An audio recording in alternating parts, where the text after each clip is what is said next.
What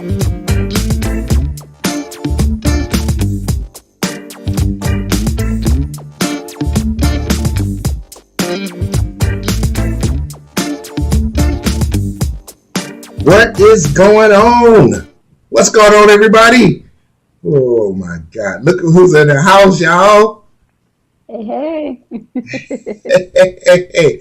Welcome to the Working People's Podcast, where everybody desires to build generational wealth and a financial legacy for their families. We're happy to be with you again today. It's James Hollingsworth and my sister. the one and only Desha Vines Leak. You said the one and only. There is no one like her. You know what I'm saying? There is no other. Businesswoman extraordinaire, guru, consultant, Why, you know. thank you. Yes, all the above. I mean, I could think of some other wonderful things, but I don't want to get her too embarrassed. But man, it's such a blessing to have her with us again tonight on the podcast. And if you're watching via YouTube, I'm just going to go ahead and get it out the way. Deisha, tell them what they need to do. Ring the bell. Ring the bell. Subscribe. Yes. Like and share. Like and share. All the above. And if you're watching here via Facebook, make sure you do the same. Like and share. Press that thumbs up button and the hearts and share this video. I told you, share with your cousin, Pookie, Ray Ray, all of them. Share with your nephews, your nieces. Share with your auntie and them, your snakes, your cats, your dogs, your birds, your gerbils. Share with everybody. Your kangaroo. They need to see this video too. They need to get this information. That's right. That's right. They need this information. If you're watching also on the Facebook page, the Working People's Podcast, do the same. Hit that thumbs up, like button, hearts, share the video, and drop some comments below, baby. Yeah. Is your money pregnant? Is your money pregnant? Are you having little babies from your money? This is a great time to have this conversation. Do you know why? Because we just got through talking about Claudine and all her children. That's right. How many did she have, Deisha? She had six. Six of them kids. Yes. She had six so of them things. Is your money making moves like Claudine, making money, right? Right. It's your money. It's your buddy also working, like doing like Claudine, multiplying. Come on now. Is your money pregnant? You probably like, what is he talking about? Is my money pregnant? He always be talking about this crazy stuff. Money can't get pregnant. It don't have a womb or uterus. Is your money reproducing itself? Oh, that's good. Is your money helping you to, oh God, do I want to say that? Yes, I'm going to say it. Is your money helping you to buy your time back? Wow. And if your money ain't pregnant, you working. And you're going to keep working. And even if you retire, you might have to start working after you retire because your money's not pregnant.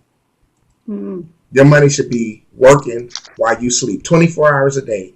Something as it relates to your money should be working to make sure that your life gets more and more comfortable and that you're able to buy your time back. Your money should be reproducing itself.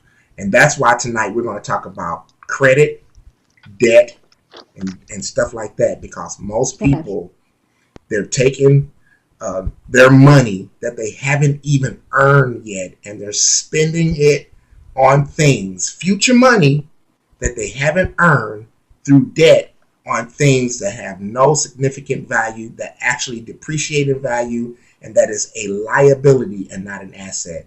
We can end the show right there. Yeah. And you know what I'm saying, Deisha? Yeah. It's something that you said to me. You remember what that was that you said right before we came on about how people spend their money, about the debts and credit and stuff, how they're using it? Oh, yeah. When I talked about historically how my father viewed credit. Is that, so basically my father was totally against credit. And to be honest, the reason why is because I believe the very first credit card that he had, it was used and it was used in a way to where he helped out a family member to be able to purchase clothes for the kids for the upcoming school year. The credit card was maxed out, and unfortunately, it caused my father to get in significant debt, Mm. and the interest rate was extremely high. So ultimately, when he paid that credit card off, he vowed not to ever have another credit card because in his mind, credit was not a good thing. Therefore, he taught us if you want it, save up your money and spend cash. So for us, that was all we knew was to spend money for everything we had. So in his mind, credit was bad. But I come to realize as I got older, Yes. credit is only bad is the only bad credit is the credit you don't pay back. It's the credit you don't pay back. So if you do watch this via Facebook or anything, put your hands up in the chat room or drop a comment in the chat room if you were also taught that same thing, that credit is bad, that debt is bad, and that the Bible teaches against debt. Mm-hmm. You know, and Debt free. You hear that a lot lately, yeah, James. Debt debt free, free debt living. free, debt free, debt free. Debt free, debt free, debt free. But we're going to hopefully hope you tonight. Look, I got my shirt on. The Yes. Working People's Podcast shirt. You can't Hey, see down at the bottom, but it says "I'm just," and then underneath below my picture says "Trying to help you," helping other people excel. We're trying to give you a different perspective and a way of thinking about credit and debt tonight. And we realize that a lot of people. One of the apprehensions that I had about this topic and subject, and I shared it with Deja, is not really feeling like a lot of people are ready to talk about being better managers of debt and credit because so mm-hmm. many people are really bad at it. And there's a lot of people that's in debt and in tangled up in bad debt, Yeah. tangled up in a difficult situation because the cash flow is upside down. And oftentimes they're stretched to the max in terms of trying to make sure that these debts get paid off. And I believe that one thing that happened in this current economy and situation that we're in is a lot of people went out and they saw that to borrow money was cheap, and so because maybe they didn't have the money for it or they wanted to hold on to their money, whatever the case may be, they went out and they just started charging up stuff and getting stuff because they had a good credit score to get it.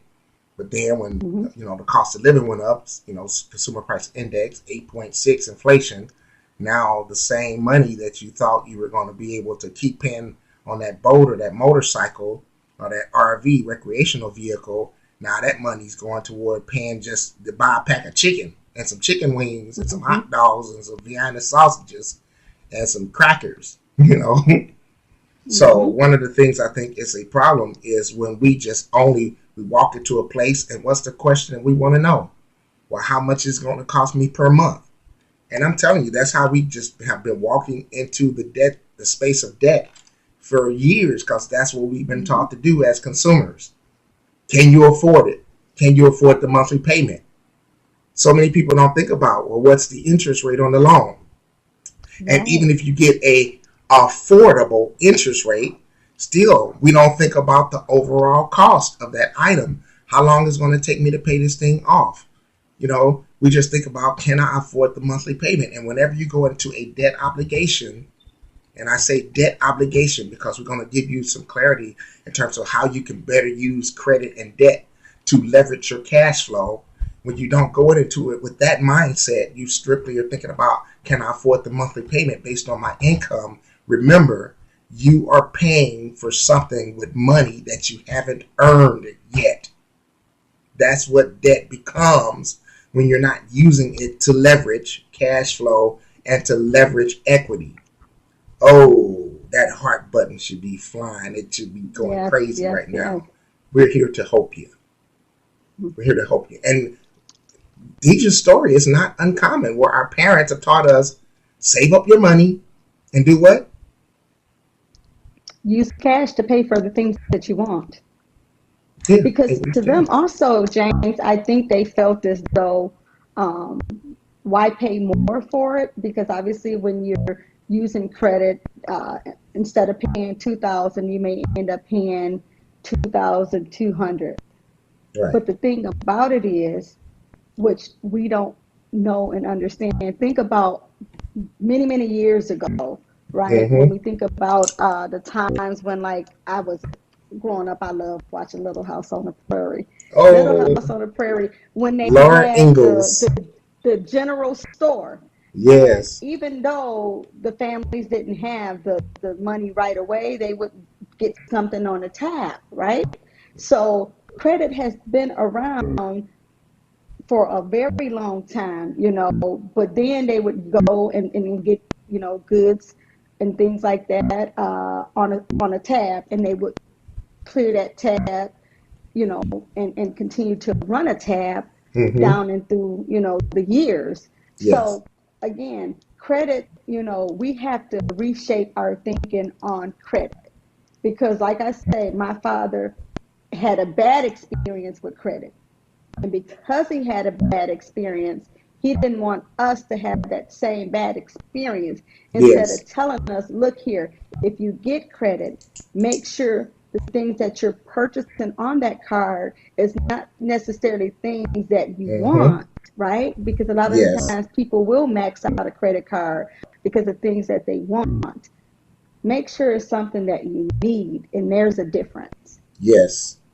So we're going to really get into and dive into two aspects of it, particularly tonight. But everything is surrounding this whole ideal of leverage. So I want you to Mm-hmm. keep that in mind. Leverage. So there's a system, and like I say, if you watch some previous shows, I'm not rolling the system out yet because I'm putting the final touches on what is going to possibly more than likely be a book, as well Mm-hmm. as some courses and classes on this system. But this system that I'm going to roll out is heavily dependent upon leverage and understanding how leveraging works, right?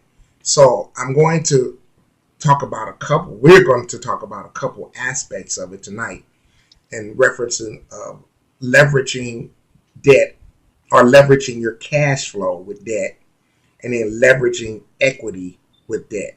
And we're going to kind of give you just a brief overview and Mm-hmm. understanding of what we're talking about when we use those terms, right? So, first of all, we got to understand two things. Number one, net worth is a measurement of what your wealth is, how wealthy you are. Net worth is the measurement tool. It is the measurement tool of wealth, net worth, right? It really is the Mm-hmm. measuring tool to determine how much financial value a person has built up, what their wealth is, the level of wealth is. And likewise, number two, discretionary income is the measuring tool of financial management. So, how much you have left over is the determining factor of how well of a manager you are of your money. Mm-hmm. This is a good show tonight. It's already getting good. This is really getting good. So, Absolutely. the average person, there was a statistic that I shared a few shows ago when Russ and I were talking about the average person has about 6% of their money left over. And I say with that is I really believe it's probably more like half of that, 3%, because even with that little bit left over, people will still tend to be somewhat, I would say, loose with their money. So if you're living that tight on your budget, if you don't have one, and you're living, paycheck to paycheck, and you're living that tight within your means, where you only have about 6% of your income left over, then you're probably going to be, well, I don't want to use the word irresponsible, but you're probably going to be loose with that. And you could probably just chop that in half and say most people probably really have only about 3% of their income left over. Okay. And you cannot have, that's not enough discretionary income left over after paying your bills and expenses in order to invest in yourself because one of the primary rules of this system that I'm talking about is pay yourself first. These are principles that my mentor, or one of the guys that really talked to me and brought me into the whole mindset of saving and investing your money, James Green, one of the first principles he shared with me was pay yourself first. And here's the thing, I'm going to beat this dead horse again so he can run alongside the other one that I've been beating. Right? So both of these beat up horses can run together. And that is, I said, and I'm going to continue to say it. And I know a lot of really professional folk and smart people and your auntie and your grandma and your cousin and big mama are all going to disagree with this. I don't care how much debt you in. And I have friends of mine that I've shared this with, and they spit it back at me and say, well, but James, if you're in debt, blah, blah. I don't care how much debt you're in. I don't care if you owe $400 and all you got is $300. In that $300, along with everybody else, you better be paying yourself. And whoever don't get, just don't get. But why would you make yourself not get because you can't afford to pay everybody else? Pay yourself. I don't care how much debt you're in. I don't care how much you owe. Make sure that you make yourself a bill. So when you dig yourself out of this hole, you will still have developed the habit of paying yourself first. You should always pay yourself. Yes, go ahead. If you don't want to hear what I'm saying about that, you disagree with it, you're going to tell people, well, pay off your debts first. I'm not telling people to do that. Make yourself a bill. You become a bill too. And if you don't have enough money to pay everybody, then somebody going to gotta wait anyway. Why would you keep making yourself wait? Do that make sense? Good. If somebody got to wait, why are you making yourself wait? Mm-hmm. What, you going to call yourself over the phone and say you ain't got it this month? That sounds stupid, don't it? Well, if you're going to make somebody wait, don't make yourself wait. I don't care how much debt you're in. Pay yourself first. Mm-hmm. Pay yourself. Yes, taxes coming off the top. You can't really do much about that. And if you're a Christian, yes, I'm not saying don't pay your tithes. What I'm saying is not in exclusivity of that. I'm saying after that, you should be a bill. At a minimum of 10% of your income should be going into something that's for you and for your future. That's good. That's good.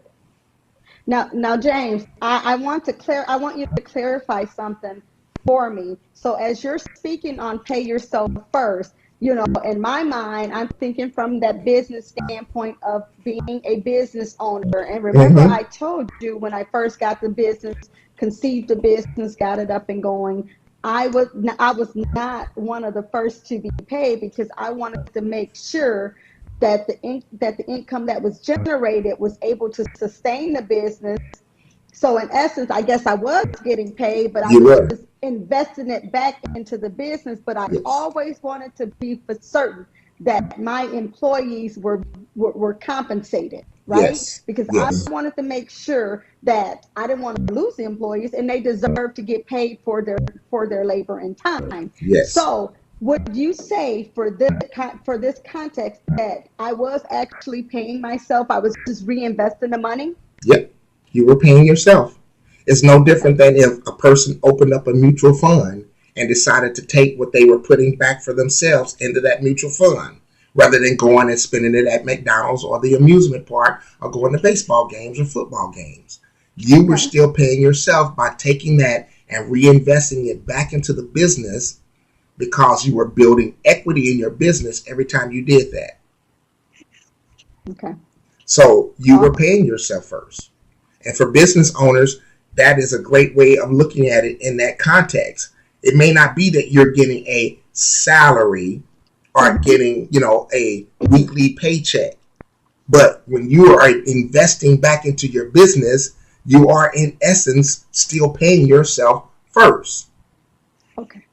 Thank you for that clarification. In order to continue to make that business grow and be sustainable, in order that you can not only continue to stay in business, but you can continue to make sure that you keep the proper culture at your work, at your job, at your business for your employees. Because the last thing you want to do, if you want that business, because remember, One of your most valuable things that you have as a business person, if you are hiring other people to work for you, is your employees. Hmm. So yes, that is all paying yourself first. And it Okay. bugs me when I hear people keep saying, but, but, and but. I don't care how bad your debt and your situation. I'm gonna tell y'all again, just in case y'all missed it, because I only said it once in a show, in a video. There was a time when I was working at an office supply store, Office Depot, and I was working in the copy center. This was before I even got cross-trained to work in furniture and technology and some of the other Hmm. departments in the store, supplies. I was still investing in the 401k, even though I was on child support and I Hmm. wasn't making no much money, and they was cutting hours because every time they would hire new people, the older people, they would cut their hours. There was a time when I got a $4.25 check, Hmm. but along with everything else that came out of that check, guess what else came out? That 10% 401k contribution came out too. I know that's right. Yeah. And that check that I got was only $4.25. That was how much my payroll check was. $4.25. But I still made sure that I paid myself first. Mhm. That if everybody else was gonna get some money out of me, then I was gonna get some money out of me. That's good. That's good. Now, those days are over. I ain't seen a $4.25 check in a long time. But see, James, it's good that you're reminding people of that because we've not always been, in a position to where we're, financially stable. Mm-hmm. We been down that road. So that's how come we're able to share with the people on the Working Yes. People's podcast that these systems work. Yes. They work.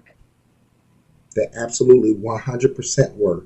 And if you show yourself a good steward and manager over the little that you have, the Bible says that God can bless you and make you rule over much, right? Yes. If you're showing yourself faithful and a good steward over the little, right? Don't be that guy that is that lives fear based. And when he got the talent from the master, he went and buried it and thought that he Set was on it. doing a great thing because he brought back that one little talent or whatever that was given him and said, look, I made sure that I didn't lose what you gave me. If we're only living with the mindset of I don't want to lose, we will never understand how important it is to be pursuing for the purpose of growing and gaining. Hmm. And you should always make sure that you are a bill and that you pay you just like everybody else is getting paid. And eventually, I'm telling you what will happen. You will have enough to pay everybody. It's levels and stages to this. But if you just start violating paying yourself and don't put anything aside for yourself, I believe you're violating the principle. And it's going to keep you in a place where you're struggling and things are tight. So pay yourself first, always. And discretionary income, how much you have left over, is a determining factor. It is a measuring tool. It is the barometer of how well of a financial manager you are. James Green said, James Hollingsworth, this was what James Green said to James Hollingsworth. It's not how much money you make, it's how much money you keep. That's good. Discretionary income is the measuring tool for how well you are at managing your money. What do you have left over? And the better that you get at managing the little that you have, you, however you are, with $20, just trying to help you. It's the same way you're going to be with $200. And however Yeah. you are with $200, it's the same way you're going to be with $2,000. And however you are with $2,000, it's the same way you're going to be with $20,000. And however you are with $20,000, it's the same way you're going to be with $200,000. And That's right. however you are with $200,000, it's the same way you're going to be with $2 million. If you are Hmm. a bad manager, it don't matter if it's $20 or $20,000 or $200,000 or $2 million. You will still be a bad manager. Yeah. So get the Yeah. skills now so that you won't. Hmm. Because think about it, the more money you have, if you're a bad manager, the deeper those holes get that you dig for yourself in debt and just all kind of stuff. And if you think you're struggling now, you don't want them $200,000 problems and $2 million problems that come with poor management and poor stewardship skills. So make sure that you are a good steward because discretionary income, what you have left over, is the measuring tool. It is the barometer for how good of a manager you are of your finances. Hey, James. So as you were talking too, when you were, giving the example of if you're good over a good steward over $2,000, $20, and so on and so forth. So is that why a lot of people who win the lottery, is that why they tend to get it in a substantial amount, but they don't keep it? Is it Yeah. or people who come into large sums of money by way of lawsuits? Is that the Yeah. reason why they get it but they don't properly manage it? Is it because they don't have the tools or they just Yes. have not been taught? I think it's a combination of both. They don't have the tools, and we're in a day and age now where I don't.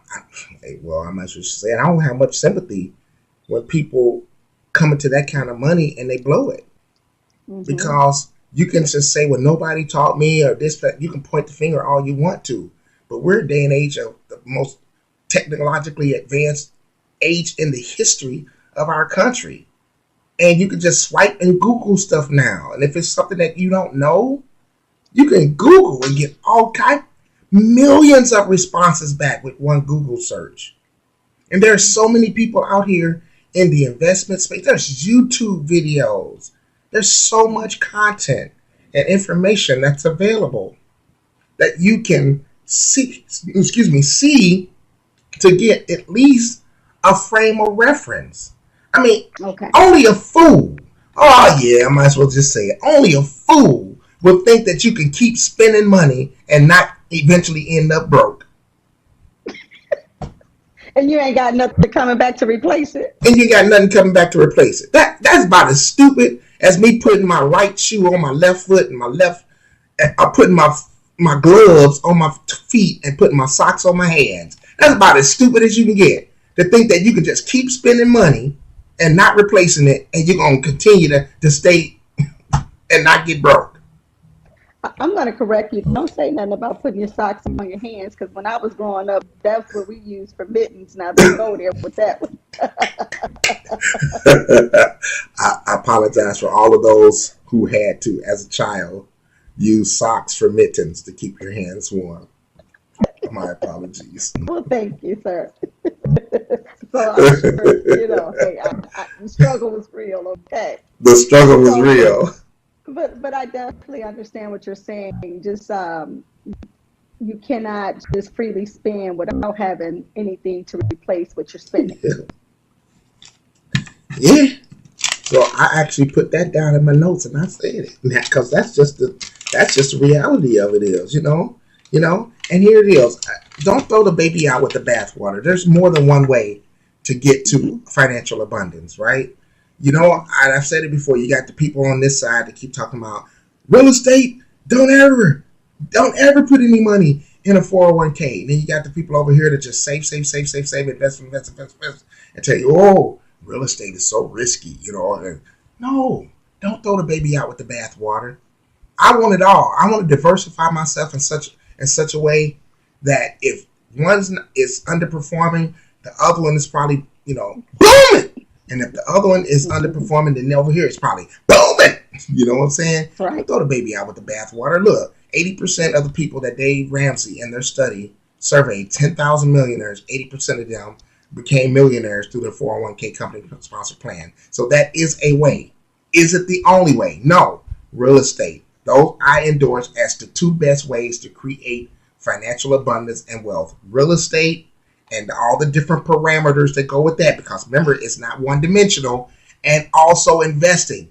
It's not one dimensional. So the people that are talking about you shouldn't invest in a 401k, there's other types of investments that can accomplish the same thing, that gives you a little bit even more flexibility until the time that you turn 59 and a half. I'm going too fast. Somebody's typing the chat. Slow down, James. You're talking too fast.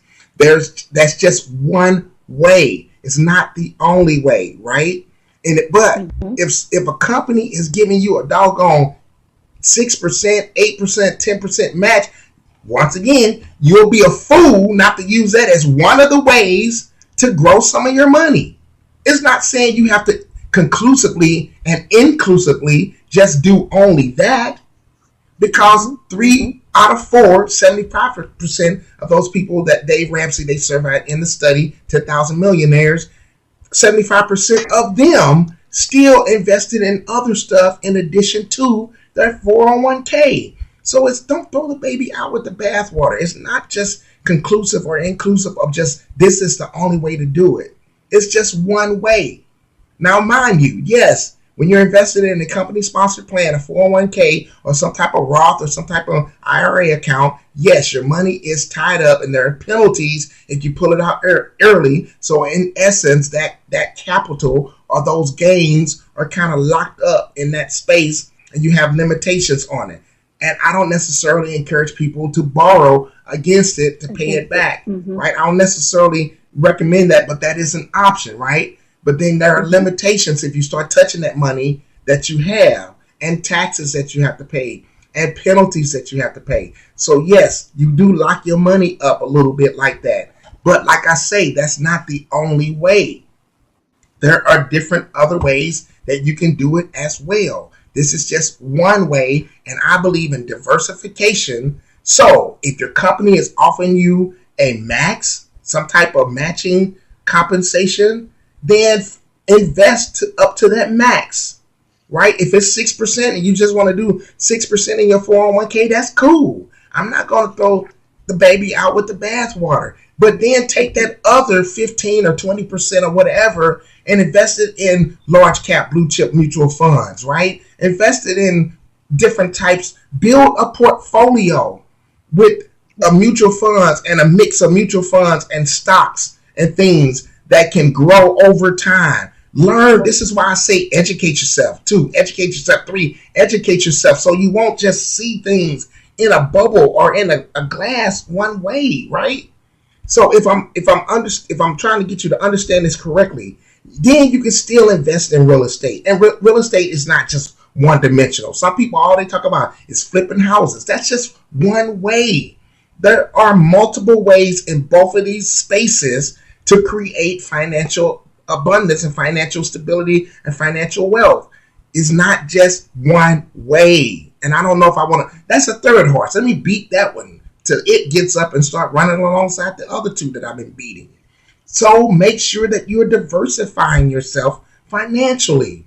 Don't just lock up your mindset that it has to be done one way, or listen to the people that's out there telling you, don't touch that, don't do that, do this. This is the way. This is the only way. No, there are many ways. And if you go and just start Googling wealthy people, I ain't talking about rich people or people that retired well, that worked at the factory for 30 years. I ain't talking about them. I'm talking about Google the wealthy people, people that you ain't never heard their names before, and watch what they put their money in, and watch how they diversify their portfolio on themselves and how they set themselves up financially to pass their wealth over to the next generation, and see how they position themselves. If you want to be wealthy, guess what you need to start studying?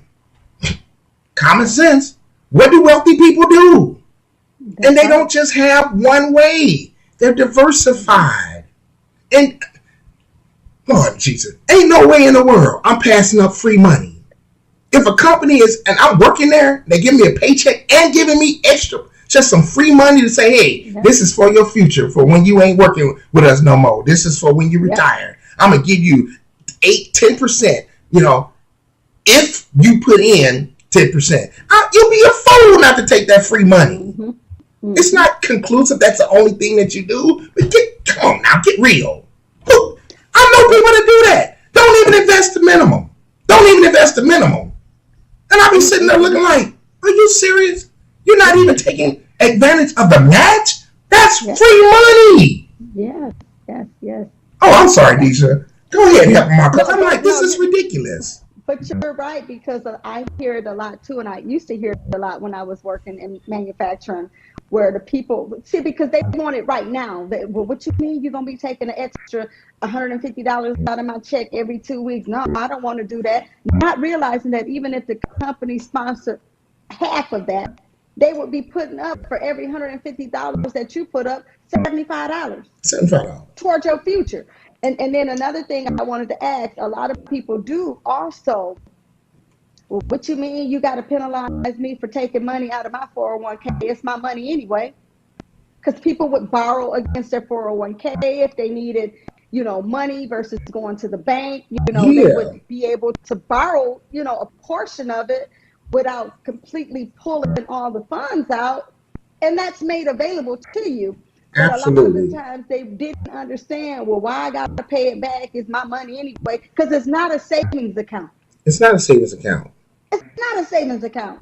And it should not be treated as a savings account. Yes, if you have a hardship and you need to pull money, it is available for that. But you Yes, shouldn't continuously be pulling money out and not expect to have to pay that money back, plus right. possible penalties. Yes. And the reason why we're really harping on this, and some of y'all be like, well, y'all said y'all was talking about that. We are, but we're laying the foundation. That's why I encourage people to listen to the entire podcast, because I'm not just going off on a tangent. I am very methodical in the way I think. I'm laying the foundation because the principles that we're going to get into, because I told Deja, I said, I'm really reluctant to talk about this leveraging and the credit and debit stuff because I know how so many people think, and they're going to have a hard time understanding it, and they're going to stumble over some of the concepts, especially when you start talking about leveraging cash flow and leveraging equity with debt, because I know how people think about credit and how most people, the average people, use credit, to buy liabilities. So we have to first lay the foundation to talk about discretionary income and proper management, because if you don't understand leveraging and you don't get this stuff that we have just talked about for the last 15, 20 minutes and understand it and really get it where you are really good at it, where you can really do it well, where you're disciplined, then you're going to get yourself in a really tight spot, because if you don't know how to leverage and you start using debt to leverage, and you don't understand the concepts of things that we've talked about up to this point, you're going to end up in a mess. And one of the struggles that I've had is I don't want certain things on my conscience based on me putting stuff out there in the public. And then people say, well, James said, you need to listen to the whole thing.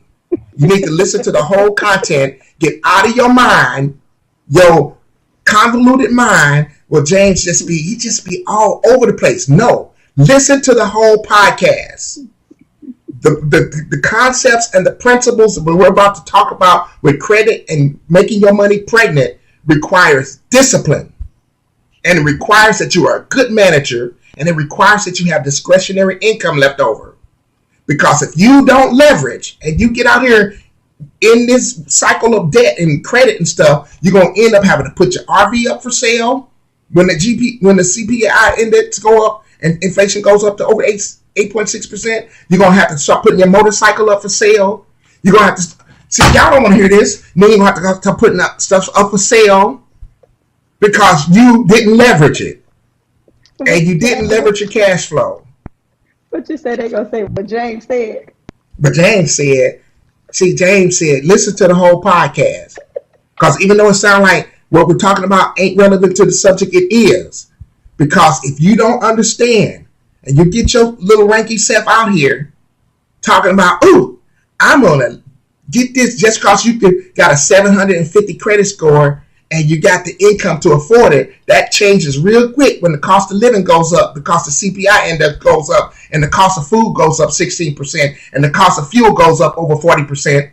And like I said, then you got to put your RVs and your toys and all this other stuff up for sale because you can't afford it no more because you went out and got credit based on what your income and can you make the monthly payment. Now, what we're going to talk about is how you can leverage your cash flow with debt, but you got to have discretionary income to do it. Now, what does the bank tell you? The bank tells you that the item that you purchased is the leverage and the collateral against the loan. Well, that's foolishness. That's what consumers do. They use the asset or the underlying asset that they purchased to be the guarantee or the collateral against the loan. Then when you can't afford it, you got to give it back or sell it. So we're talking about leveraging. How can you properly leverage so that if anything happens, that loan or that credit is leveraged in such a way where even if things do get out of whack in the economically and things like that, you don't miss a beat. Even if you have to be off work for 5 or 6 months, you still won't miss a beat when you understand how to leverage things properly and leverage your cash flow.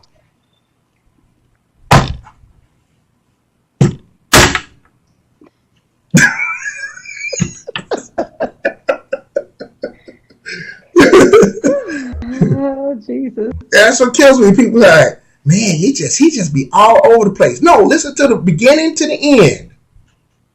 Beginning to the end, because I guarantee you listen to it the first time, you're going to be like, oh my God, that's a lot. Oh, Jesus, that's a lot of information. And then when you go back and listen to it a second time, what kind of moments are you going to have, Deja? That's what they were talking about. Oh, that's what they were talking about. Now, before we get into really kind of diving, and this is going to be somewhat general and broad, but it's going to be very informational. Now, Deja has a business with 45 employees, a business that she's operating in 2 states, and she's currently opening up another large facility, right, that will be completed and ready up and running. I know that you initially said 2023, but it kind of looks like you're moving ahead of schedule, aren't you? No, we're still on task. 2023. Yeah. 2023, still on task. She has a business that creates cash flow. Now, y'all listen. Y'all listen real close. She has a business that creates cash flow. She can either take that profits and all of that. When she first starts, she have to take a lot of that and reinvest it into the business. But after a while, when you build up equity and a value in that business based on things that you own that appreciate in value, just the business itself in revenue creates value. The employees are considered an estimate of value because they have a certain worth and value that they bring to the business in order to create cash flow. Deja, whatever, right? So the business is creating cash flow.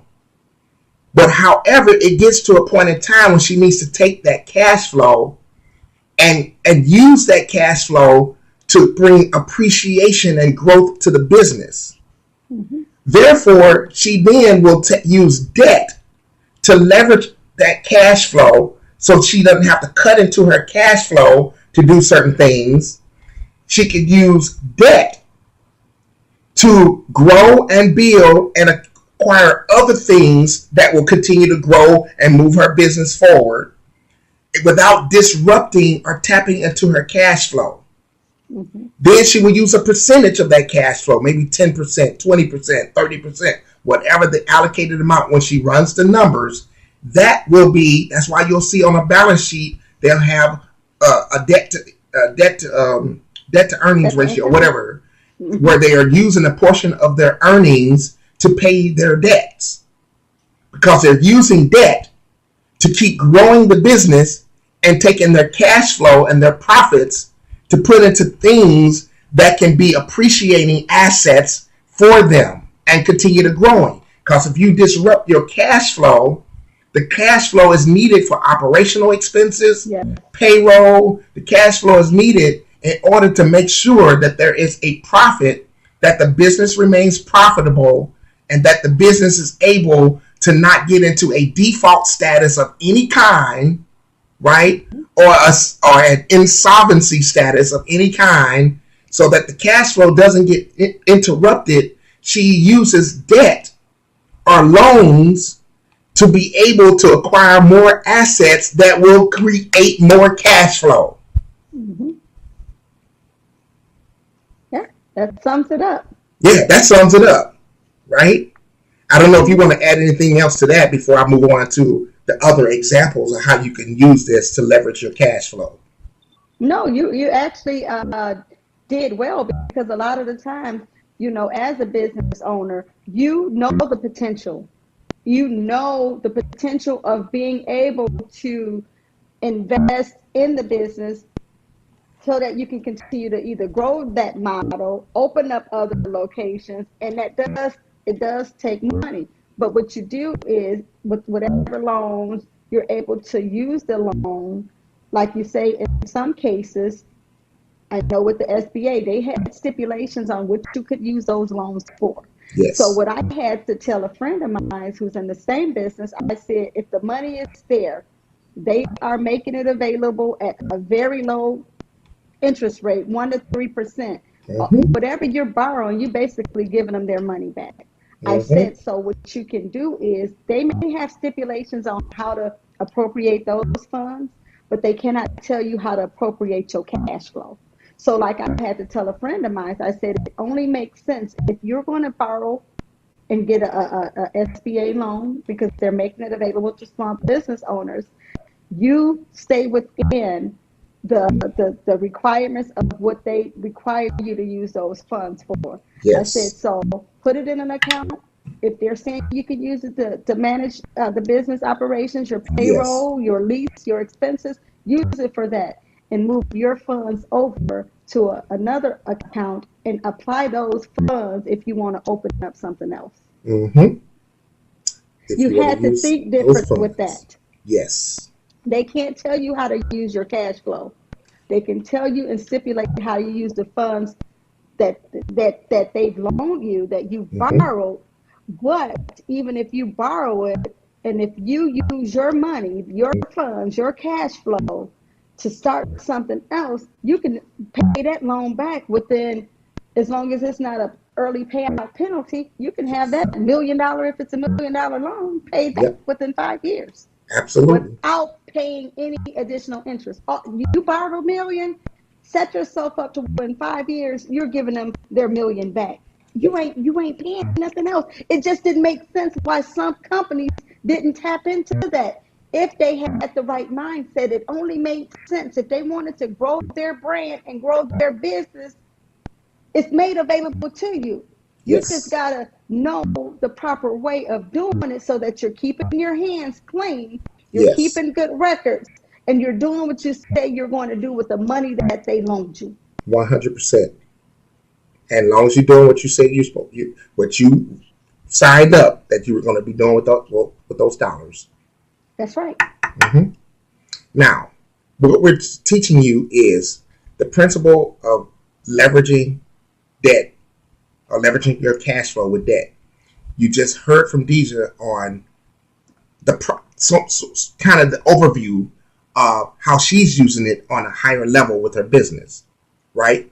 This concept works in personal finance, it works in business, and it is a core principle of what wealthy people do, right? So I'm gonna break it down now in a way where it's just something that how many people have car loans? So many people have car loans. So Mm-hmm. let's look at this now. Remember, I said what's one of the key factors that you need right off top. I said two things: pay yourself first, and what? What did I say was the measuring tool for financial management? Anybody remember? Discretionary income. Mm-hmm. Discretionary income is the tool. It is the Yep. measuring barometer of how well of a financial manager you are. Leveraging only works when you're not spending all your money and That's right. eating up your seed, right? It is for the purpose of making sure that you cannot have to interrupt your cash flow, because if you're using your cash flow properly, you're not just using your cash flow to pay bills. Right. Okay? So let's think of this now in the aspect of a car loan. A lot of people will tell you, okay, there's three types of people. There's consumers, which are Mm-hmm. spenders, and they just keep spending, and consuming and consuming and consuming. Oh, little ant was rolling up on my gangster up in here. Little ant was rolling up on my webcam up there. I had to knock him off. Hey, you want some airtime? He wants some airtime too, little ant. There are three types of people: consumers, people who are spenders. We all know somebody. God knows you might be one yourself right now, but you could change Mm-hmm. that. And they use credit just so they can buy more stuff. It's all about this buying and paint and buying and just spending their money on their lifestyle. And they don't James, change. You can, huh? that's that keeping up with the Jones mentality. Keeping up with the Joneses mentality. Keeping up with the Joneses. And that's all they do. The more money they make, the more money they spend. Because they spend it on their lifestyle so they can look good, have a matching hat to go with their matching Jordans and No, colors and a no, matching shirt, no. That big hat big with the hat, matching belt buckle matching belt buckle, but no cattle. and cowboy boots. And cowboy boots, but no cattle. And no farm. Nope, And not no even a goat. farm. Not even look. We can't talk about sheep. They ain't even got a goat. They ain't even got no goats.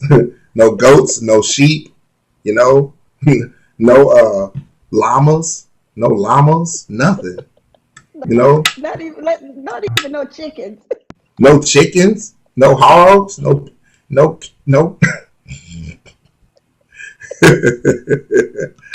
just a really nice pair of boots, you know, a nice shiny, you know, belt buckle and a really nice cowboy hat. But no acres, green or brown, no acres. Those are the consumers, the spenders. It's all about impressing people. And then guess what? You got the savers. You got the people that are real good at savers.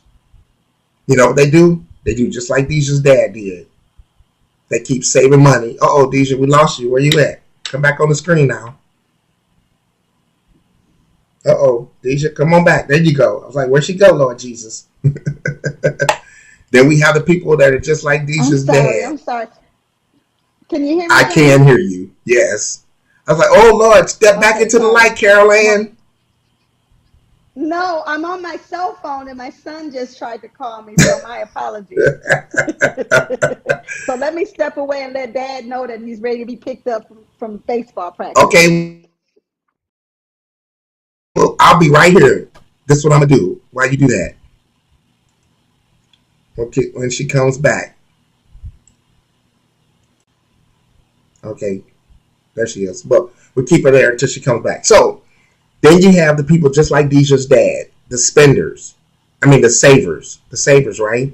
And basically what they do is they save their money, save up their money for whatever they want to buy, and then they just pay cash for everything. And those people are good. They're good managers, but and a lot of times they lose out the growth potential of the money that their money could be earning if it was invested every time they take that money and they use it to purchase something. And quite often, it's something, once again, that's a depreciable asset or something that if they would have borrowed the money, it would have been a liability. So it still comes out equally about the same. So whether you're spending cash for it and it's a depreciable asset, or you're using debt or loans or credit to purchase it and it becomes a liability because it is a depreciating asset, those people tend just to pay cash for everything. And they'll say, man, I don't do nothing. They brag. I don't do nothing but pay cash for cars. And they be bragging. I pay cash for cars. But look here, if you leverage your cash flow, and I'm about to tell you about how you can do it, talking about a car loan, but it's heavily dependent upon discretionary income and being disciplined, right? So let's just say, I'm going to throw the numbers out there because I know the numbers in my head. I do have an example of this, but I'm not putting it up on the screen. You buy a car, it's Mm-hmm. $30,000, right? you have $30,000 in a savings account, right? That's not earning nothing because it's in a savings account, really. You was going to put that $30,000 on the $30,000 car. But somebody said, man, why don't you go and invest that money? All right, I'll go and invest that money. So you put $3,000 down on the car. So now 27,000. We're doing real generic numbers. I know this is not equivalent to how it really comes out when you're sitting in front of, the car salesman. But we're using blanket numbers. All right, will you work with me on that? You put $3,000 on the car. You have $27,000 balance on the loan. Let's just say you didn't really have the best credit and they hit you with a 9% interest rate. Ouch! Hit you with a 9% interest rate. But you got $30,000. Well, you had $30,000 because you put $3,000 down. Now you got $27,000 left. And a $30,000 loan that you put $3,000 on. So the loan is also $27,000. So you decide to take the $27,000 and go ahead and invest it in something. And guess what? Magically, you got a 9% interest growth on your loan. You took a 5-year loan, 60 months on the loan, right, for the car at a 9% interest rate, but you took your $27,000 and you stuck it in an investment for $27,000. Now, if you look at how loans on automobiles are amortized, right, there is a point in time where now, if you take that $27,000 and you invest it, your payment on the car actually at that amount comes out to close to $600, probably about $570 at 9%, somewhere in that ballpark. You're going to be over 550. It's going to be like 570, 580, somewhere in that area, right? So let's round it up to $600. And you're paying this on the car. $600. You say, I'm going to pay this because I want to pay it off early. So you pay $600 a month on the car. 60 months, 5 years. At some point, when you take that $27,000, but because you're not spending all your money, and you say, you know what? Let me put half of what I'm putting on my car toward that $27,000. So if you put $300 with that $2,700 at the same 9% interest rate that you pay on the loan on the vehicle, at some point they start doing this. They start crossing each other.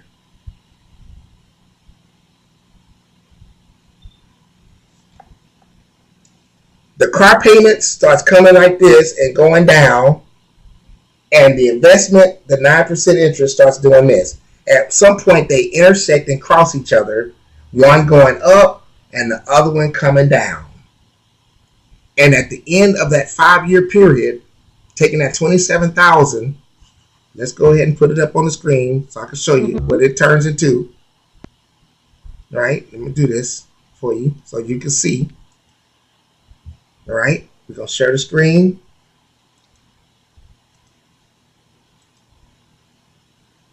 Check this out. So you said your initial investment was $27,000, right? Monthly contribution, you added $300 to it. 5 years, 60 months. Interest rate, 9%. No variance. Calculate. So look, in 5 years, by you taking that $27,000 and not spending it, but leveraging your cash flow with the debt or the loan on the vehicle for 5 years, and then you added $300 to it, right? In 5 years, you had $63,087.80, and in 5 years, the car was paid off on time. Wow. Wow. You doubled your 27,000. You doubled your 27,000. Does it make sense? And walked away with a car that's paid off, Yep. paid for, Same term. without you initially paying for it outright. Yep. So once if he would have paid just outright the whole $30,000, which he had access to, Yep. all he would have walked away with was a car. And That's come 5 depreciating. years, That's that's depreciating. depreciating, and come 5 years, He'd be broke. He just have a car he'd that's be paid broke. for, but he'd be broke. Wow. We see Now, that too often in our communities. yeah. We see it too often. Now, the principle that I just shared with you and showed with you, even though it may sound like, what? What? It's all about not spending all your money. It's still about having discretionary income left over. That's the main focus of it. And this is why it takes discipline and why it's risky to do. Because most people don't think like that. And they just go out and they get the car and all they're concerned about is can they make the monthly payment. And then they put a huge lump sum of money down. Okay. Let's just say you put $10,000 down on the car to lower your payments. But you still kept the principle of this, what we're talking about. So now you had $20,000, right, that you kept back, added $300 to it for the same 5 years at 9% interest rate.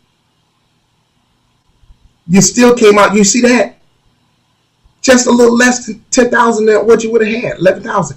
$52,317.44 in 5 years, even if you put $10,000 down on the car. But because you leveraged your cash flow and you're not eating up all your money, and you took the $20,000 that you had left over and invested it and put $300 to it. Okay, let's just say $200. $20,000, you put $200 extra a month to it for 5 years, 9% interest rate. Look at this. $45,000. By putting $200 extra with the $20,000. So you leverage your cash flow. But if you would have took the whole $30,000 and put it on the car, what would you have in 5 years? A paid off car that's not worth what you paid for. Nope. So you leverage your cash flow with debt. I don't think it's wise because this is what the wealthy people do. Let's go back, take this off screen so you can share. Sorry, I hit the wrong one. Hide screen, hide. There we go. This one, yes. Okay, I got it right. So the wealthy people use this principle. They just use it with larger numbers. Deja's using this principle in her business. Wealthy people that are affluent, they use this same principle it's just bigger numbers that they're working with. But the principle remains the same. They want to buy a 100-unit building, right? And that building is going to cost $10 million. They got $10 million. They will find an investor, right? Let's just say somebody to do they would finance the deal 95%, and they got to put down 5%. So 5% of 10 million is what? I can't do the math. Jesus Christ. What, 2 million? Wait, 5% of 10 million? Yeah. I don't know. I guess I gotta use my phone. Let me see how much it is, Jesus. So I said 10 million and 5%. God, Jesus Christ, Lord. 10 million, 5%. 500,000. Jesus Christ, that was easy. 500,000. So you take 500,000 of your own money, you got 9,500,000 left. They invest their own money. They keep their own money invested and use somebody else's money. Now they're cash flowing the property that has 95%. And now granted, the investors are getting paid back. All of this happening, but they're keeping their money invested and they're using borrowed capital to finance the deal and with a limited amount out of their own pocket. You say, well, what do you know? You don't know what you're talking about. I ain't going to go into it. Anyway, all I'm going to say is it's the same principle. They're using the same principle. Trust me. I'm not going to say these people's names because I don't want to get flagged or hit. But all these folk out here, look, you need to go and watch the documentary on Lee Iacocca. I think that was his name. And on, who's the guy that I kept telling you about? The $700 million man? No, not him. Well, Don Peoples too. Don Peoples. And Reginald F. Lewis. Reginald F. Lewis. How he got started in real estate. How he go and Google and watch the documentary.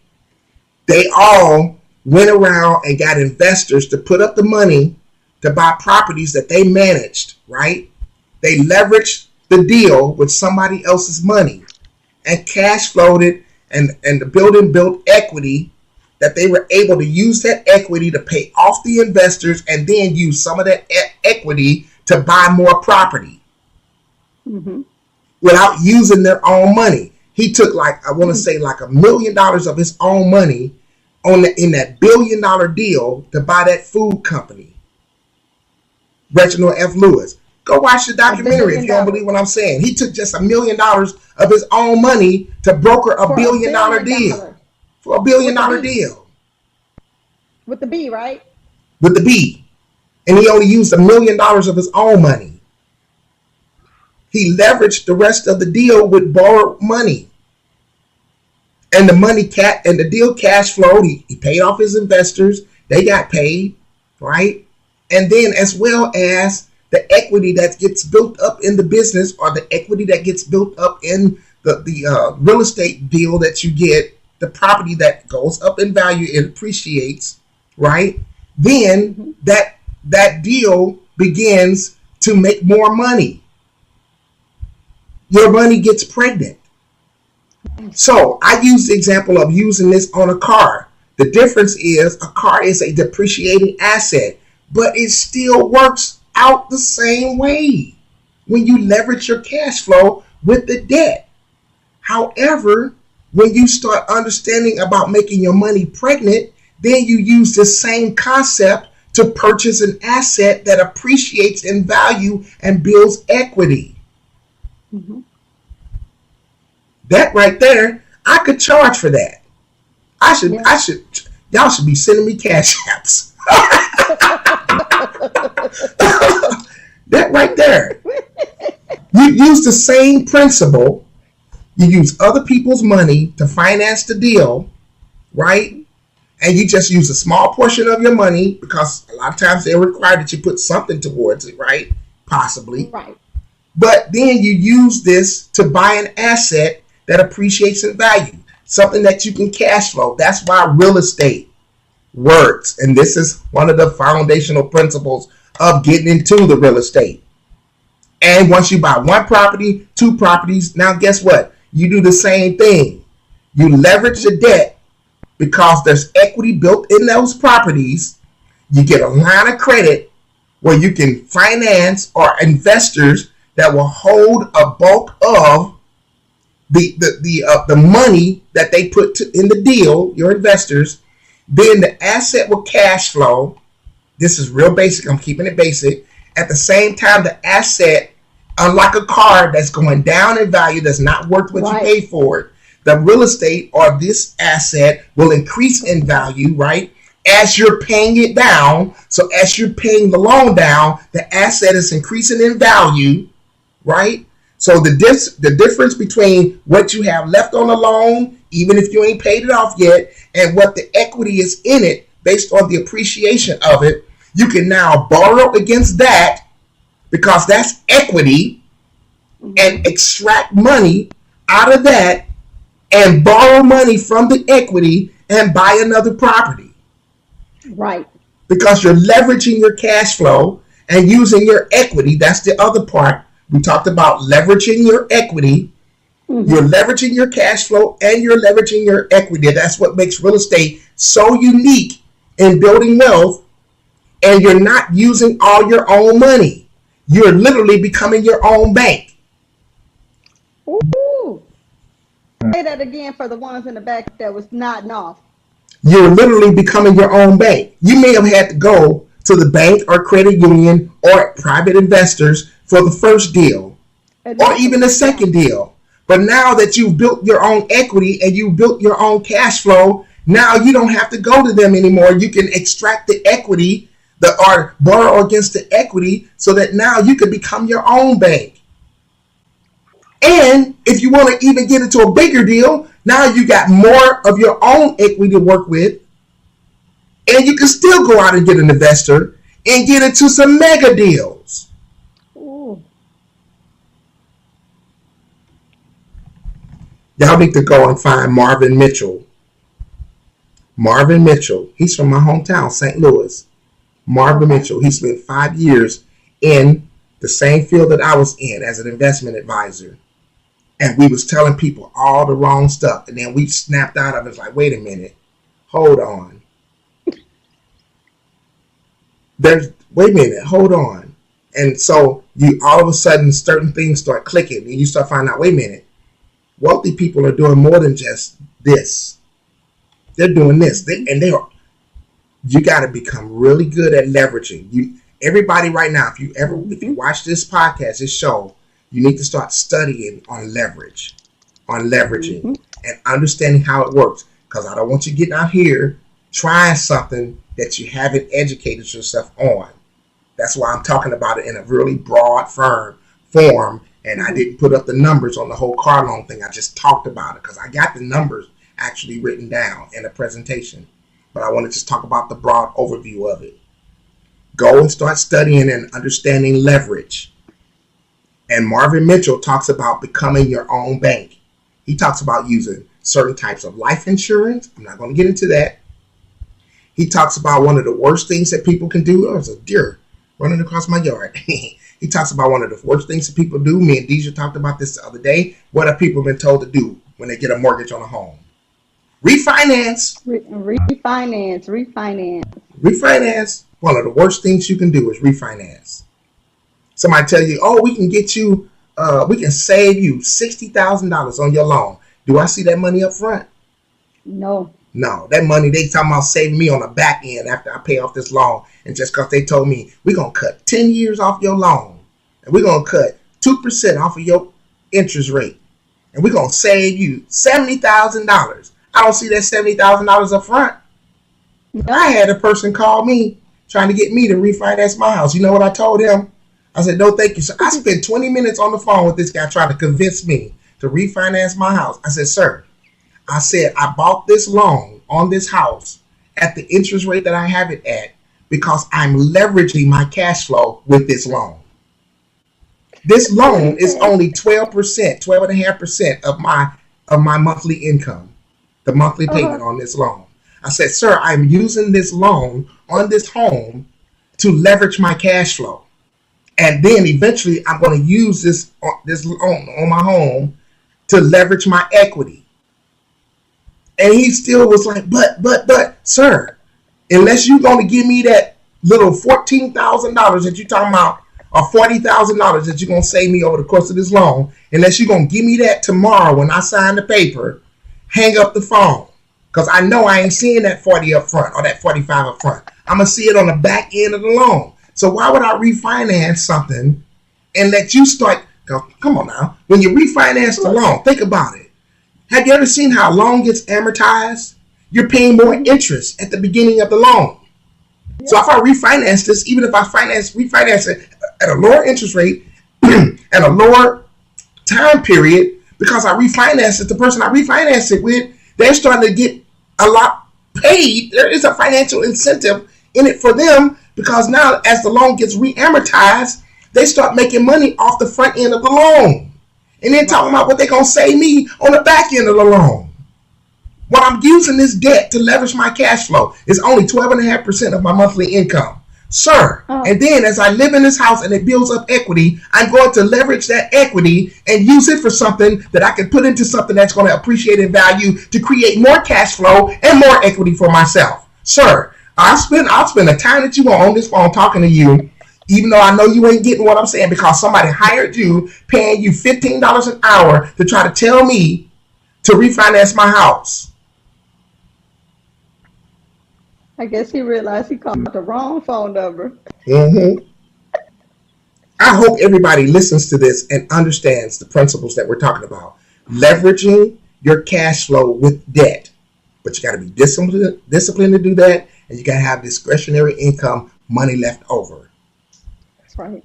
I am currently, yes, I'm using all of it. I'm investing in my 401k, yes, but I'm investing in other stuff outside of that. Yes, I am using this loan on my house to leverage my cash flow so that I can free up my cash flow to invest. That's right. If I spend all my cash flow on the house because I got to be house rich, and the best house in the neighborhood, and to press all my friends so they can come over and swim in the pool. And yes, I got a pool, Mhm. right? And to do all of this, and I stretch myself over what the maximum percentage that I should be using on my income monthly on a house. Are y'all understand what I'm saying? DJ, am I making sense?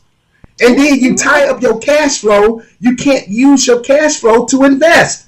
I am currently Right. investing over 20% of my income because I'm not using it all on a house or on a Right. car.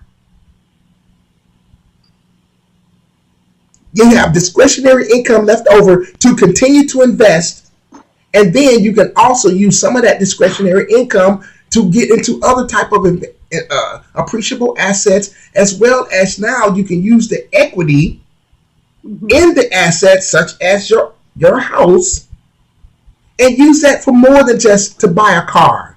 Okay, I'm gonna go and get Right. a loan on my house with the equity and buy a car, a depreciating asset. Or I'm gonna go out and I'm gonna buy, a motorcycle. Or I'm gonna use some of this equity to refinance my house and pull out some equity so I can do some home repairs, to put a new roof on my house, or to put some siding on my house, or to put some new landscaping around my house. It's just gonna make my house worth more, but you're putting Hmm. it into something that's not appreciating in value, or you're putting it into something that's not creating more cash flow. Right. Whenever wealthy people leverage a debt or use a debt, they're using it to get something that will appreciate in value and increase their net worth and also create more cash flow. That's why they're wealthy and they stay wealthy. Absolutely. Woo! This is good. This is really, really, really good. DJ, you want to add something to that, because I want people to hear that I'm just not pulling this out my thing that I'm sitting on. I mean, no, I like I say, I gave the example of, the loan, the SBA loan, because it just made more sense. Now, keeping Mm-hmm. in mind that down and through the years, I've never, I started the business with that initial first investment of that 401k that I pulled out the $11,000. But had I not even contributed to the 401k, and it was a employer sponsored 401k, Yep. so they did the match up to 6%. Had I not contributed to that, I wouldn't have even had the money available to pull. So Mm. that initial investment that I was able to put into the business, it was not only part of my contribution, but it was part of the employer contribution too, based upon the match. And I Based on think the a match. lot of the times our people who have the ability to get into 401ks, either they don't understand it, or they don't know enough about it to know that this is something that is going to be beneficial Yes. in the long run. In the Because long like run. like you said, when it's a company sponsored and they do any match, it can be a 3% match, a 6% match, a 10% Yes. match, any match that they're willing to put up based upon what you put up is free money. Free money. It's free money. We're talking And for about me, making your money pregnant, making yes, your money to make more money. You can either keep working for it, but you can only be in one place at one time. You can't cut yourself into four sections and go to four different places and create multiple streams of income. So that means you no, got to create some things where your money begins to make money for you. When we talk about even while you're multiple streams of asleep, income, even while you're asleep. even while you're asleep. Even while you're asleep, nobody's up 24 hours. Most people are up during midnight, not a vampire. So the thing about it is, if you're able to allow your money to make money for you, you can sleep and know that, that the money is like for me, I'm in the service sector. So if I'm staffing a site, you know, 24 hours a day, I'm at home, but yet I'm still making money based upon a service that my Yes, employees are providing to our clients. So, for every hour that they work is an hour that not only they get paid, but it's also an hour that I get paid. So I'm making absolutely. money, even though I'm in I may be in Michigan, I'm still making money in Ohio. When I'm in Ohio, I'm still making money in Michigan. So Yep. that is an example of letting your money, get pregnant and make money for you. And making money for you. Leverage, leverage, leverage. That is the key. You hear me? Leverage, leverage, leverage. Hmm. How are you using credit? Are you using debt and credit to purchase stuff and things that depreciate in value and to purchase liabilities? How are you using debt and credit? Are you using borrowed capital or debt to finance things that only create a debt obligation and not cash flow? Right? Are you dipping into your investment liquidity to purchase things that you don't have the cash or money for? How are you using credit? And are you carrying or using bad debt, such as payday loans? Oh, Jesus. Oh, Lord. Lord, have mercy. Oh, Lord, Father, forgive us. Overdraft protection, carrying over balances on high interest credit cards, and high interest financing for purchases. Are you using bad debt because you're not a good manager of your cash flow? How are you using credit? Leveraging, come on. Just like I say, the best things you can do is number one, educate yourself.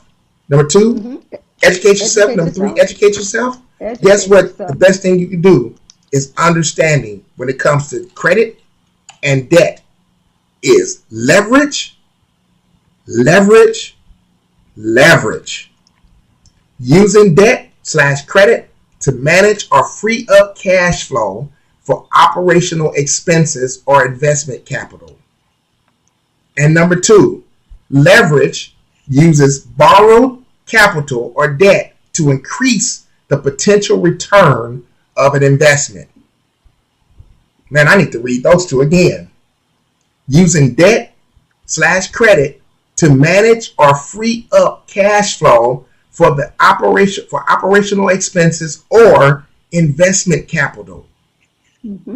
And leveraging uses borrowed capital or debt to increase the potential return of an investment. That is some good stuff right there. So, James, I think mine's kind of go in line with the very first one, right? Mm-hmm. Using the debt to free up the Yep. cash flow. To free up the cash Yeah. flow. Yep. But also, too, when you were talking, I just kind of jotted down this. You didn't mention, what do you think about the option for taking a cash advance on credit card? That Remember, you're interest going to rate is pay, ridiculous. yeah, the interest rate is going to be higher on a cash advance the minute Hmm. that you do that. Just Right. like And the check advance, the check advance companies. That's yes, like modern day loan shark. man, look Legal, here. Look legal here. loan shark. Look here, man. When you start paying, look, I'm not saying nobody's names. I don't do that on here. But when you start seeing people that's paying 15, 19, 23%. 20, 22% on car loans, right? I'm telling y'all, when we focus more on how good your credit is, when that's your focus, you're only doing that because you are just thinking about you're a consumer and a spender. Hmm. If you work on building your net worth, Yeah. your credit score will follow. Trust me on this. Why I'm taking my glasses. Why am I telling y'all this? Because I'm personally doing it. And I've been doing it for a few years now. Hmm. Hmm. Work on building your net worth. If you build your net worth, building your net worth requires that you buy appreciable assets, that you think about, always think about, how can I make my money make more money? Changing your mindset, That's right? it right there. Changing your mindset. And then you start thinking about, I got to pay off my debts and keep my, because you're always thinking about how you can leverage and keep your cash flow so that you can invest it more and buy more appreciable assets. So now you start realizing that, hey, debt's not a bad thing. I just now got to use debt so I can continue to leverage my cash flow. When you're not making a lot of money, I'm talking about when you ain't up there on that $10 million. If you ain't bringing in, you know, more than six figures, and you definitely ain't bringing in that seven-figure category a year, Mm-hmm. right? And you out here just, this is the Working People's Podcast. You're working, right?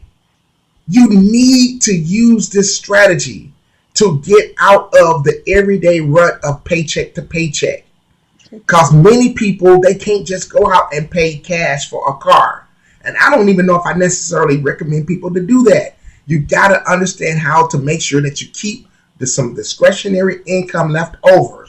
And that whatever you go out to purchase and buy. Now, granted, I don't recommend it to use for buying assets that don't appreciate. However, you can still use this principle to buy a car if you have to. But you got to make sure that you keep some discretionary income left over in the example that we showed so that you can now keep your cash flow freed up to invest. So as you're investing, that goes up, and the payment, as you're paying on the liability, it goes down. So all things being equal, at the same length of time, the same term, if you invest for that same term that you are paying on that liability or that asset, and you are outpacing that asset's interest rate, that's the goal, Mm-hmm. is to make sure that you're earning more interest than what you're paying out on the debt.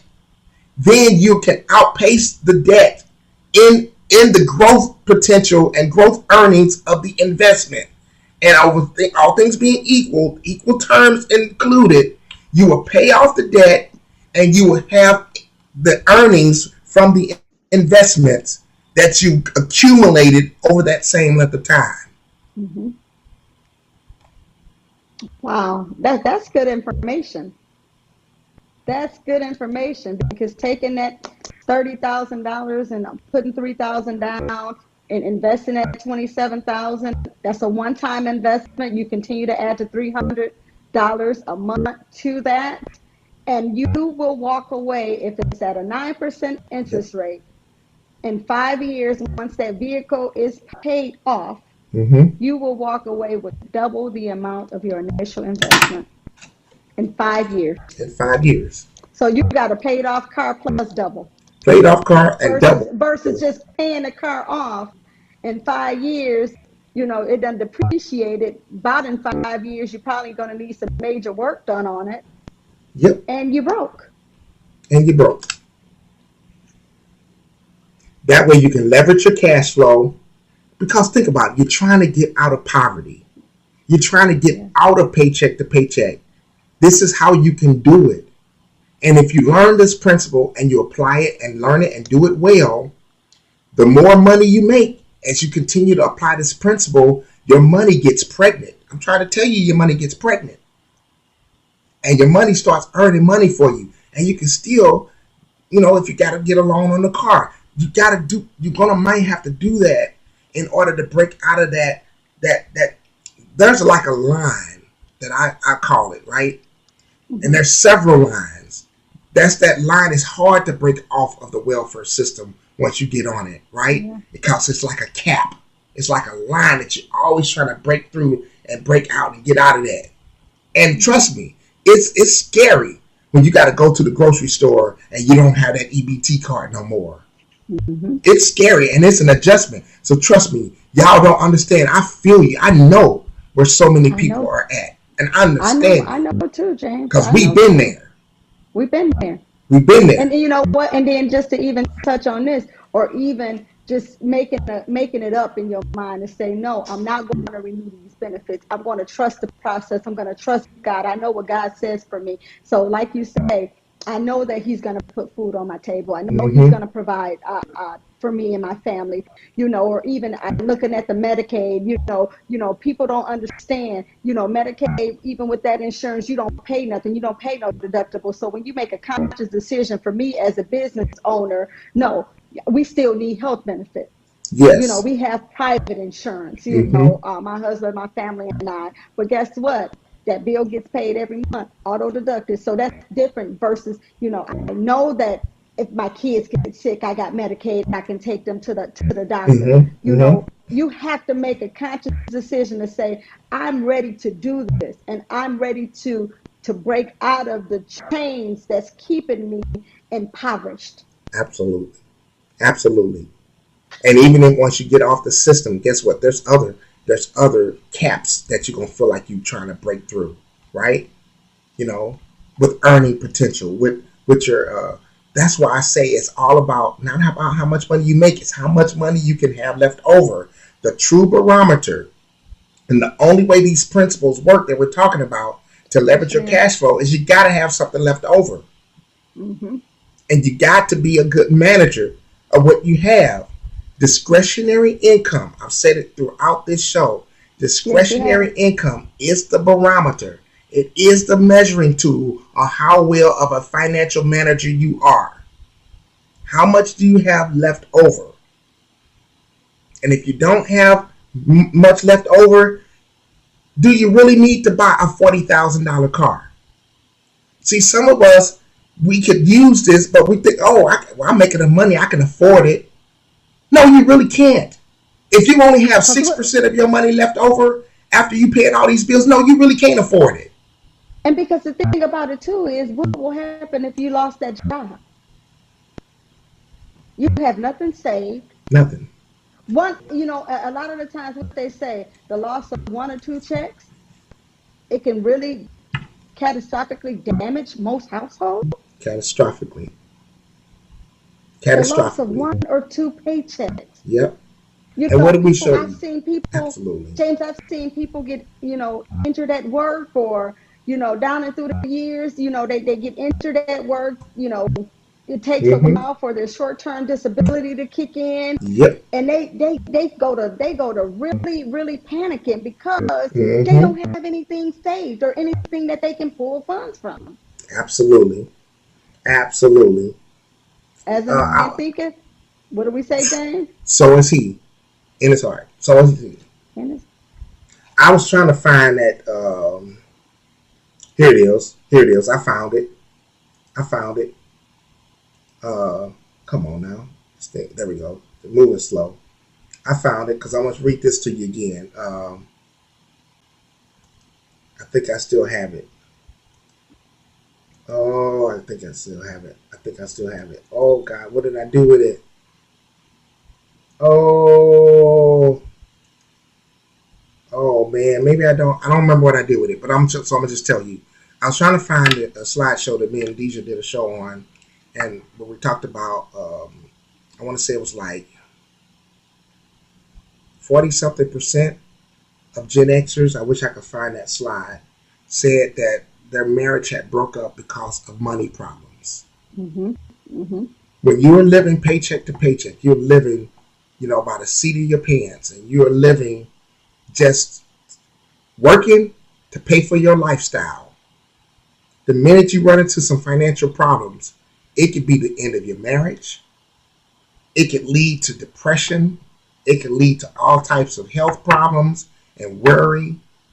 It can lead to so much catastrophic events happening in your life. You can absolve yourself of that by being a good manager of what you have and putting your resources, your dollars. I'm telling you, it don't take as much as you think, but you got to put your money into something that's going to conceive and make it pregnant. Ooh, we.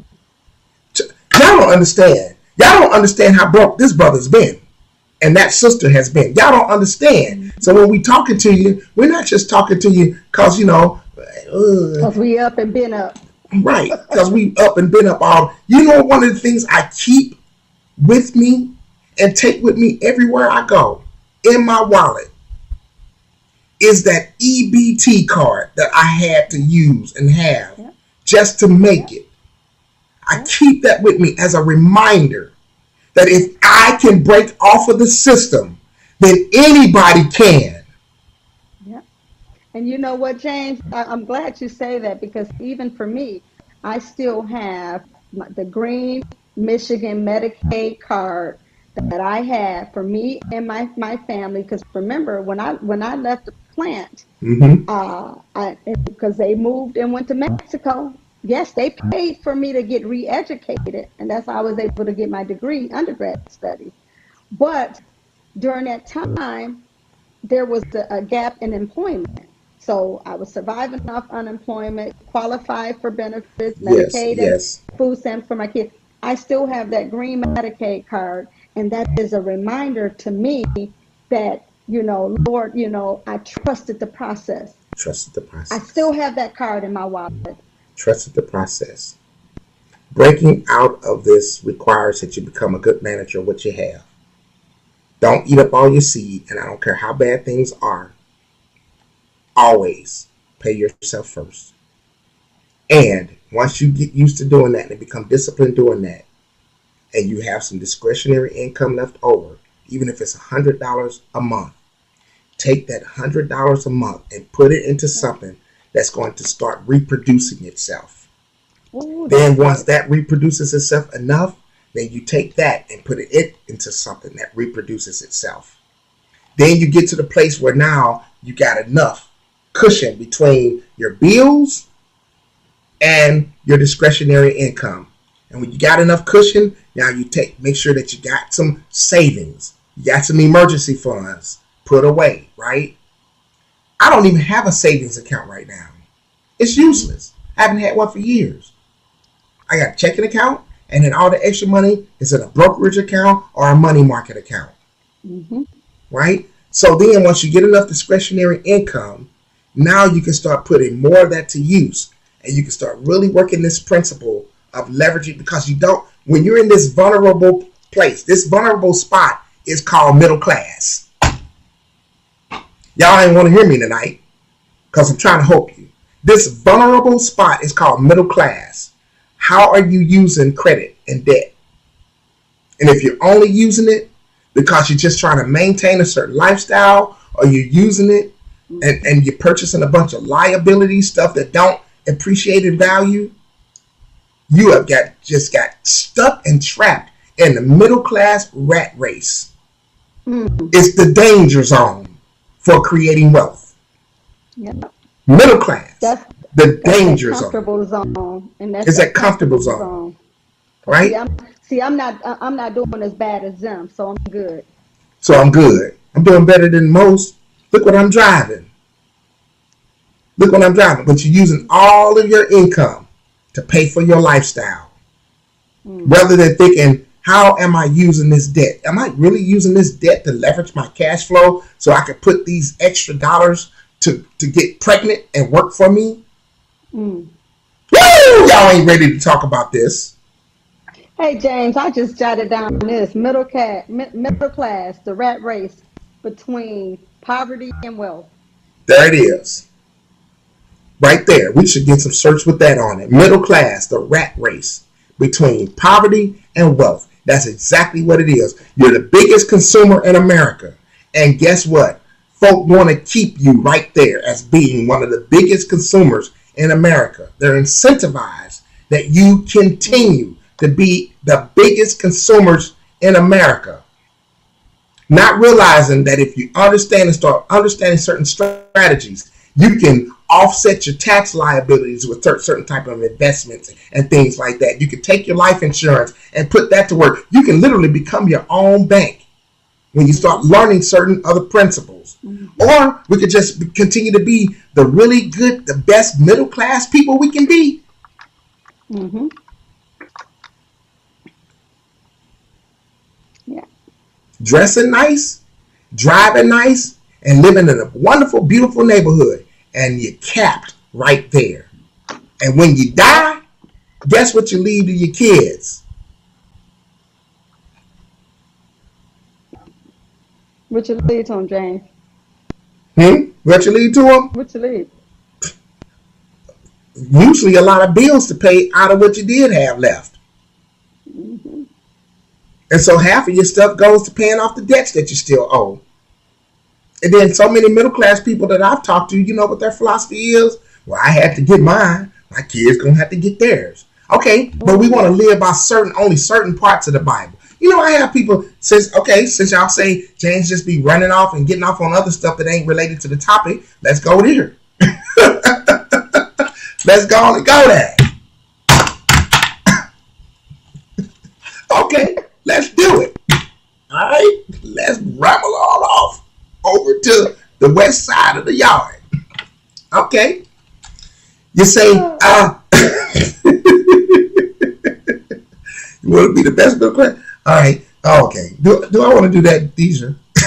What they say? I want to hear. Or I can call you after we get done. Yeah, you might have to call me after we get done. Okay.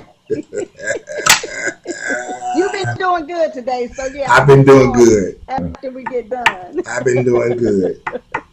I've been doing good. Yes, you have. Proud of you. I've been doing good. So I'm gonna shut that down. Deja, you got anything you want to share before we wrap up tonight? No. Just hey, try to conceive. I mean, try to get that money pregnant. Get that money pregnant, man. Get that money Conception. Seems to be a big topic right now anyway, but we talking I about know. getting the money pregnant. Getting the money pregnant. I know. I was like, whew. That's an awesome time. We picked the right subject to talk about right now with what's going on. She did. Oh my God. Oh my God. So hey, if you've been watching on YouTube, subscribe to the channel, man. I'm getting these videos. We putting these videos out. Deja's smoking over shit. We bringing the knowledge, man. Right? And look Deja up. Deja, throw out your number out there. She is in consulting to help you with all of your business needs and things that if you want to get your business off the ground, or even if you already got your business going and you want to be able to really learn how to cash flow it better or look for funding or some other type of things that you might want to create a certain culture with your employees. Deja does consulting business as well. Tell us, Deja, how can they find you? Yeah, you can go ahead and either shoot me a text or give me a call. My number is 419-410-9438. And we can set up a time to chat either directly by phone, or we can always set up a Zoom meeting. Yes. So subscribe to the channel, press that notification bell, press that thumbs up like button, drop some comments below over there on YouTube, on Facebook. Do the same. Like and share. Share it with your cousins, your auntie, them, and your grandmama. Share it with her. She ain't too old. She needs this information too. Share it with your cat. Even share it with your neighbor's dog so they can get this information. They need it. And also press the thumbs up like button, show us some hearts, and drop us some comments below. Do the same on my personal Facebook page and on the Working People's Podcast Facebook page. But thank you all for listening tonight to us ramble on about making your money pregnant and cash flow and leveraging your cash flow and leveraging your equity. You've been watching James Hollingsworth and Tesha Fine Fleek on the Working People's Podcast. And guess what? I got to go. So we out.